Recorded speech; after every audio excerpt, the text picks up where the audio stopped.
નમસ્કાર દર્શક મિત્રો, પાટવી ગુજરાતી ન્યૂઝમાં આપ સૌનું હાર્દિક સ્વાગત છે। માનવતાનું ઉદાહરણ। બસમાં ભૂલાયેલા રૂપિયા 2 દિવસ બાદ માલિકને પરત મળ્યા।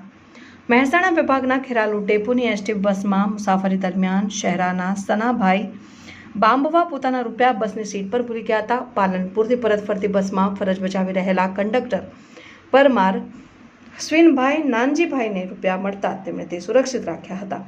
રૂપિયા ગુમ થયાની જાણ થતાં સનાભાઈ બાંબવાએ નગરપાલિકા સભ્ય સલીમ સમીર શેખનો સંપર્ક કર્યો હતો। સલીમ શેખે એસટી અધિકારીઓ સાથે સંપર્ક સાધતા તપાસ દરમિયાન રૂપિયા બસમાં સુરક્ષિત હોવાનું જાણવા મળ્યું હતું। ત્યારબાદ 2 દિવસ બાદ રૂપિયા સાચા માલિકને પરત સોંપવામાં આવ્યા હતા। રૂપિયા પરત મળતા સનાભાઈ બાંબવાએ કંડક્ટર પરમાર હસવીનભાઈ નાનજીભાઈ, એસટી તંત્ર તેમજ નગરપાલિકા સભ્ય સલીમ સમીર શેખનો આભાર વ્યક્ત કર્યો હતો।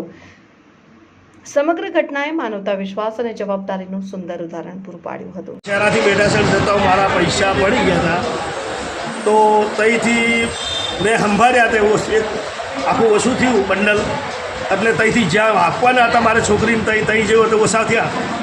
એટલે પછી ખોરાખોરી થઈ તે મેં ફોન કર્યો સલીમભાઈને, શહેરા ફોન કર્યો, સલીમભાઈએ હોમો બસમાં ફોન કર્યો તો એ પૈસાના સમાચાર મળ્યા કે મળી ગયા।